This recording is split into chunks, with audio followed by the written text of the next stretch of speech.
Child actor turned commercial star Jane Withers dies at 95. Jane Withers, the former child actor who bedeviled Shirley Temple on the screen and went on to star in a series of B-movies that made her a box office champion, has died, her daughter said.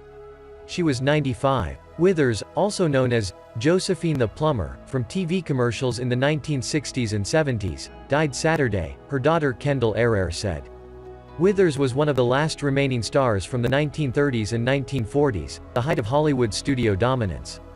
After a series of minor roles as a child actress, Withers was cast by 20th Century Fox in the 1934 Bright Eyes as the nemesis of lovable Temple, then Hollywood's most popular star. "I had to play the meanest, creepiest little girl that God ever put on this planet," Withers recalled in 2000. "I ran over Shirley with a tricycle and a baby buggy. And I thought, oh dear, everybody's going to hate me forever because I was so creepy mean to Shirley Temple. It didn't turn out that way."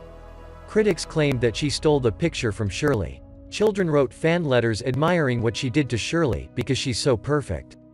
Fox boss Darryl F. Zanuck figured there was room for another child actress at the studio, and she was signed to a contract. She played the Auntie Shirley, a bright, talky, mischief-prone girl with wide eyes, chubby cheeks and straight black hair that contrasted with Shirley's blonde curly top. For 4 years, Fox ground out 3 or 4 Withers films annually at budgets far lower than the Temple specials. Among the titles, Ginger, Patty O'Day, Little Miss Nobody, Wild and Woolly, and Arizona Wildcat. Even though B pictures were aimed for the bottom half of double bills, a theater owners poll named Withers one of the top money-making stars in 1936 and 1937. While the Temple films were made on Fox's modern Westwood lot, Withers made hers at the old studio on Sunset Boulevard in Hollywood. "I wasn't allowed to shoot in Westwood until Shirley left the studio." Her biggest prominence came from portraying Josephine in TV commercials for Comet Cleanser for 12 years.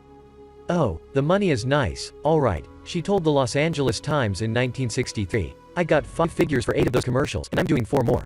The main advantage, she said, was that unlike the Broadway offers she was getting, the job didn't interfere with her home life in Hollywood. She said in a later Times interview that she felt the original Josephine character was too smart alecky, too brash, but she thought any lady who was going to become a plumber would take pride in her work and care about her customers. Fame started early for Jane Withers. Born April 12, 1926, in Atlanta, she had appeared as Dixie's Dainty Dewdrop on local radio by the age of 3. Her mother had greater ambitions, and she persuaded her husband to move the family to Hollywood. Jane played bit roles in movies and supplied voices for the Willy Whopper and the Looney Tunes cartoons. Her experience with W.C. Fields in It's a Gift, 1934, belies the legend, encouraged by Fields himself, that the comedian hated children.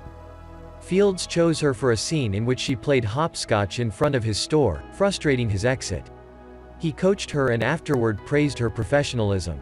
When she won her first starring role, he sent her 2 large bouquets and a note saying, "I know you're going to knock them dead in Ginger, and you're going to have a fantastic career."